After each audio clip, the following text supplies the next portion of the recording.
Bonjour, petite vidéo aujourd'hui en fait pour on va intervenir mécaniquement sur le réducteur avant du tracteur. Nous avons affaire à un T6 140.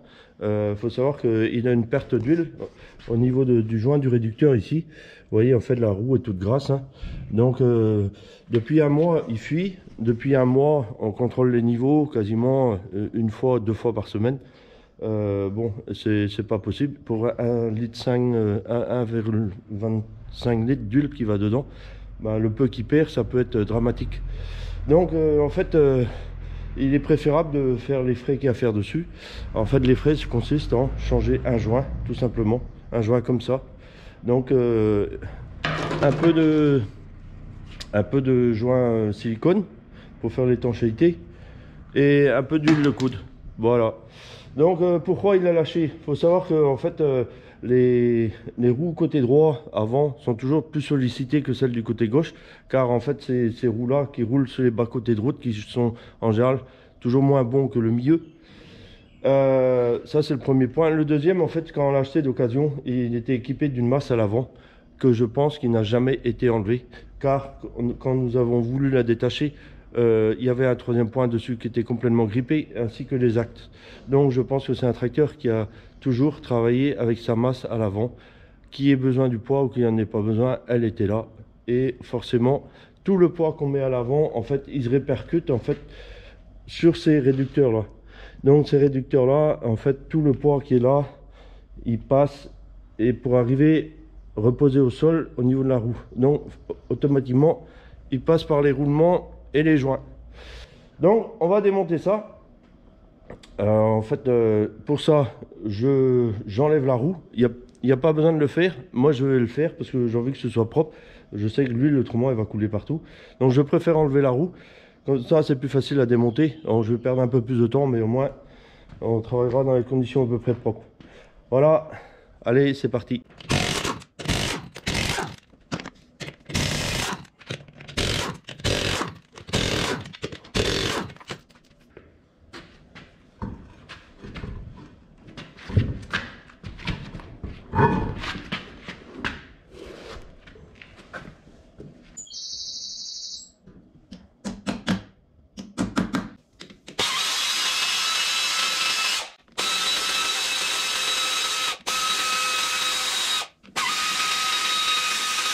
Donc là en fait je vais décoller ce couvercle là qui pour l'instant est tenu rien qu'avec la colle, le joint. Donc pour ça je vais donner un petit coup de marteau dessus, un petit coup de burin.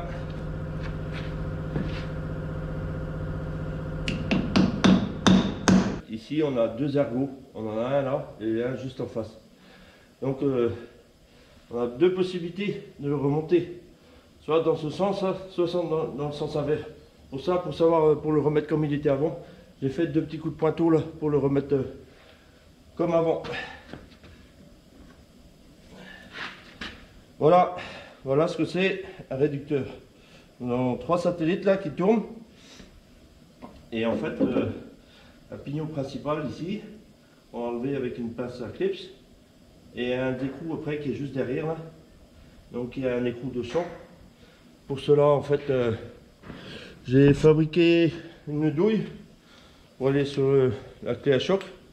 Donc en fait j'ai fabriqué ça avec du fer plat tout simplement, avec une douille existante déjà que j'avais. Donc pour pouvoir démonter ça, d'abord il faut que j'enlève ce pignon. Je vais utiliser une pince à clips en fait pour tirer.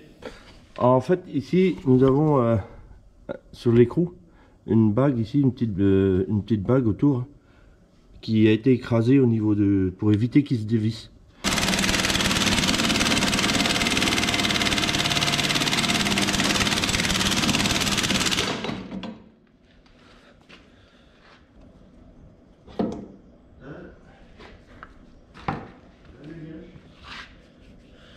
Alors on a le roulement conique là, et moi la pièce qui m'intéresse c'est celle-ci.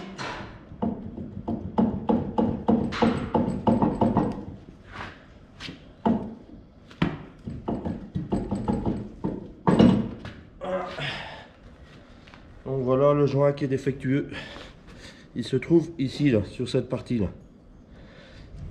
On a juste à enlever, ainsi que ici Parce qu'en fait, il y a la moitié qui est restée derrière. Normalement, il est tout dans une pièce. Et en fait, là, il y a une partie qui est là, c'est là qui est ici.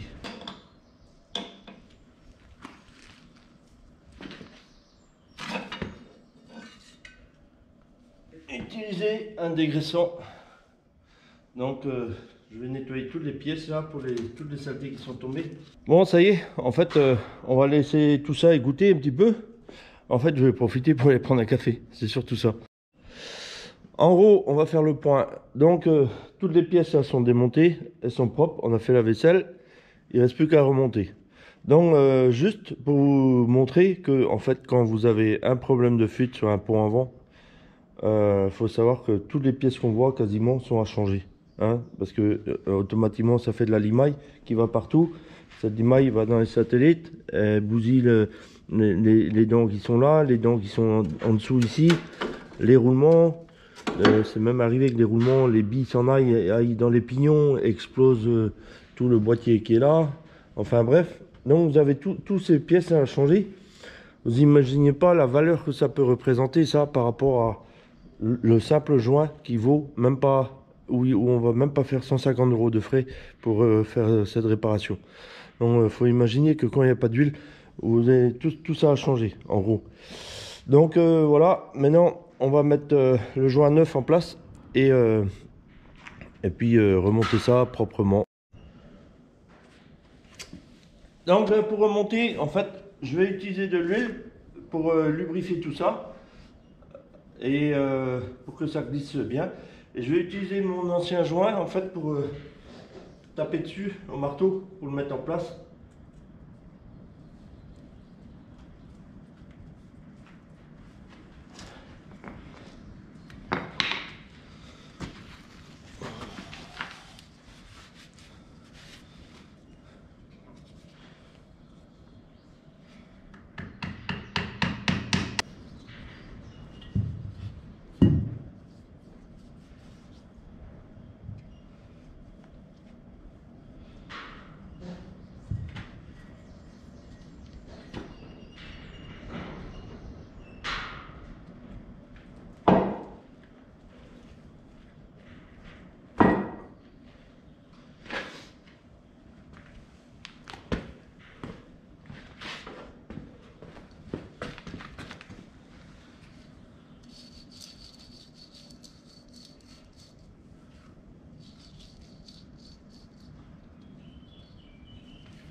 Maintenant, on va remettre l'écrou neuf en place.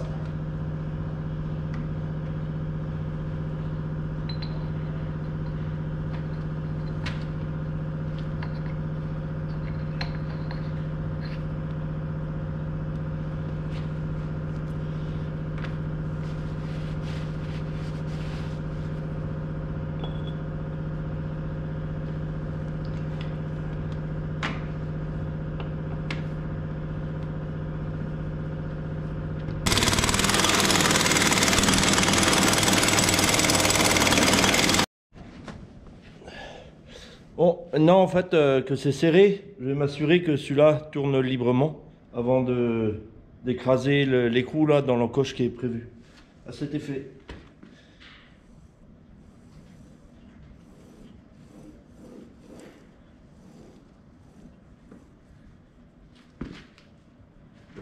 Voilà, il n'y a pas de jeu, c'est bon.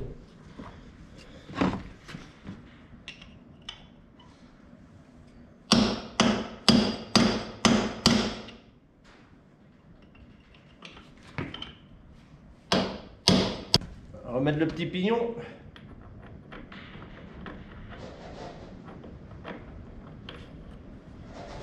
Avec le clips. Maintenant que tout est fini, en fait, on va mettre de la pâte à joint là tout autour. J'avais fait un petit repère tout à l'heure sur un petit coup de pointeau là. Il est là. et l'autre pièce est ici. Donc comme ça, moi je sais que les pièces elles se remettront dans cet ordre-là.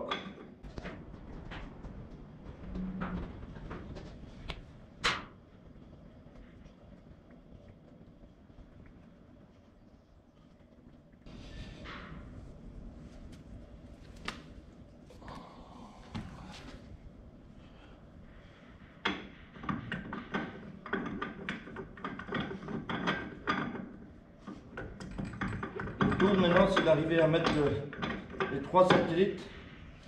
Voilà.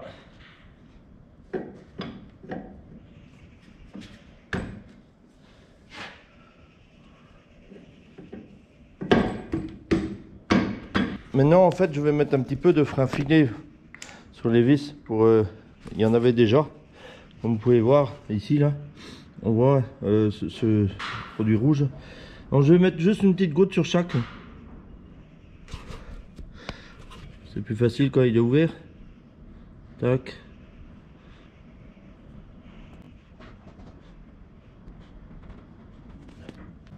Voilà, ça me permettra de... Je vais faire l'approche avec 2 vis. Pour éviter de taper dessus au marteau.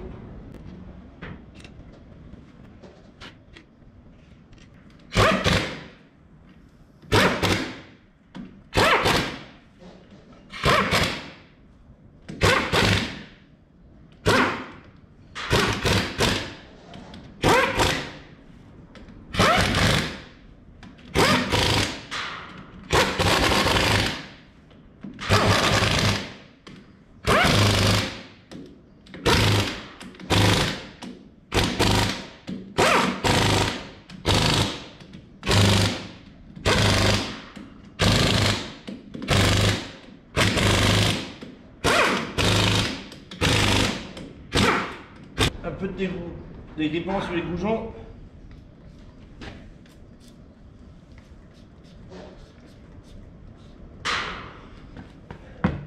Maintenant, avant de remettre la roue, en fait, je vais mettre de l'huile dedans tout de suite pour que le bouchon soit à peu près au niveau là. Donc pour ça, en fait, je vais mettre de l'huile, donc comme je vous dis, à niveau. Donc l'huile de pompe, c'est la 10-30 que je mets.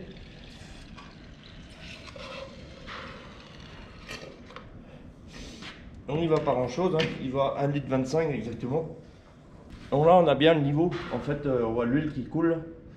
Et il faut surtout pas en mettre trop, il faut bien respecter le milieu. On va remettre le bouchon. Du coup, maintenant en fait, je vais remettre la roue. Alors si je vous ai dit tout à l'heure que j'allais l'enlever, que je trouvais plus facile, c'est tout simplement parce qu'en fait le tracteur est sur la voie d'1,90 m. Du coup ces réducteurs là se retrouvent complètement à l'intérieur de la jante, c'est beaucoup plus difficile d'intervenir.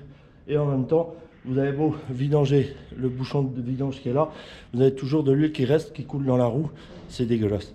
Donc moi je préfère enlever la roue, même si je perds un peu de temps, et pour être plus à l'aise à travailler. Donc il ne reste plus que la roue à remettre.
Ça y est, la roue est mise.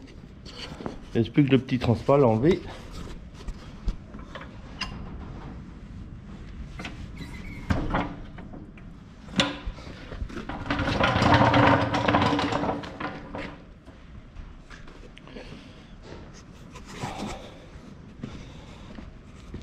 Donc voilà pour cette petite vidéo. Bon, en fait, c'est pas une opération qui est très longue à faire.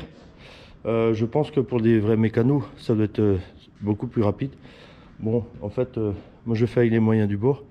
Bon, allez, je vous souhaite une bonne semaine et allez, à plus.